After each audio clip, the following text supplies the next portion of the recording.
और जिनको टिकट मिला है उनके रिश्तेदारों ने खुला कहा है कि भागीरथ डोडी आरएलपी का है। अरे आरएलपी के तो आप थे, शर्म आपको करनी चाहिए। आप अपने आप के गिरबान में झांक के देखो। मेरी बेइज्जती करवाई, बेइज्जत करवाई, उन्होंने इज्जत नहीं रखी। हमने किसी पे पर्सनल कभी यह नहीं कहा ये आरएलपी का फलाना। ऐसी बात करने में शर्म आनी चाहिए, क्योंकि हम भारतीय जनता पार्टी में। आपने क्या सोच लिया कि यह पार्टी आप लोगों के बल पे चलती है?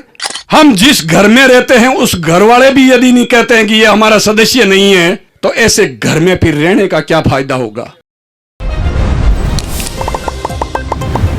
हमने पार्टी के लिए दिल से और अपनी ईमानदारी से पार्टी के लिए सेवा की है। चाहे कोई भी आदमी आया हो, कोई भी कैंडिडेट पार्टी ने यदि उतारा है, उसके लिए कभी हम पीछे नहीं हटे। और हमने कभी तन मन और धन दोनों भाइयों ने, मेरे बड़े भाई साहब जब तक जिए, घर में हमेशा पंचायती एक आदमी की चलती है, तो बड़े भाई साहब ने भी कभी किसी की जेब की तरफ नहीं देखा। ये आप लोग सब लोग जानते हो।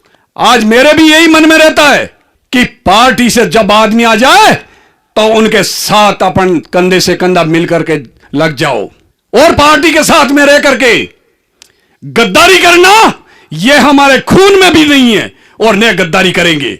रहेंगे तो उनके साथ रहेंगे, वरना जिस तरीके से पार्टी नजरअंदाज कर रही है, मेरे कार्यकर्ताओं के काम नहीं हो रहे हैं।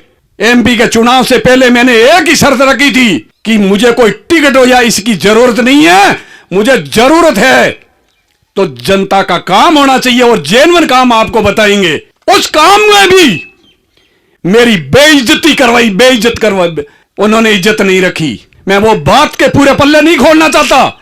मुझे बड़ा ईमानदारी बात है, बड़ा दुख हुआ कि आप बड़े बड़े नेताओं का बीच में ले लेते हो और उनका नाम पेल कर लेते हो। क्या भागीरथ डोडी मर गया? और जब आपके अंदर इतनी घृणा आ गई तो उसका फैसला घिवसर की जनता करेगी, 36 कौम के लोग करेंगे। आज तक कभी यह कम से कम आज पिछले 12 महीने हो गई सरकार बने हुए, और सब कुछ पता है। कभी तो आप बोल देते हो कि यह भारतीय जनता पार्टी का नहीं है, कभी कुछ बोल देते हैं, और जब काम बताते हैं तो आनाकानी कर देते हैं। हम जिस घर में रहते हैं उस घर वाले भी यदि नहीं कहते हैं कि यह हमारा सदस्य नहीं है, तो ऐसे घर में फिर रहने का क्या फायदा होगा? और जब कोई कैंडिडेट, कोई भी सदस्य जब घर छोड़ता है तो बड़ा दुख होता है, क्योंकि घर छूटता है तो हाथ पांव कांपते हैं। पार्टी से हमेशा एक मन के अंदर रही कि हमें काम करना है, कमल के फूल के लिए काम करना है। और वो आप लोग 36 कौम के लोग पूरे बैठे हो, कभी आज तक बता दो कि आज हमारे बड़े भाई साहब तो नहीं रहे, वो और उनके बाद में आज मैं आप लोगों के बीच में है, और कभी पार्टी के साथ में गद्दारी की है या कहीं उल्टी सीधी बात की है तो आप बता दो, मैं मानने के लिए आपके तैयार हूं।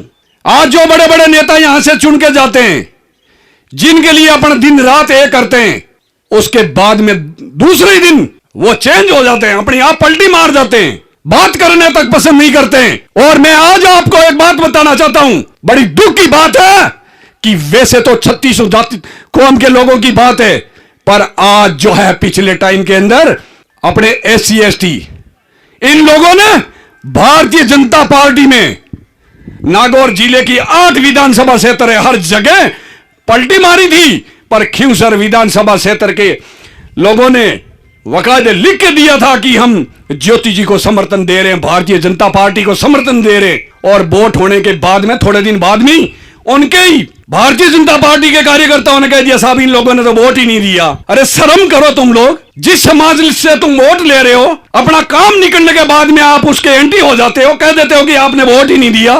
मैं कहूं आज 36 कौम के लोग, चाहे जाट हो, राजपूत हो, कोई भी ये कह दे वोट देने के बाद में यदि कोई आदमी दिल से काम कर रहा है और उसके बाद कह दे इसने काम नहीं किया, तो कितना दुख होता है। सत्ता के लिए, अपने स्वार्थ के लिए जो इंसान लड़ाइयां लड़ते रहता है वो कभी पब्लिक का सच्चा नहीं हो सकता।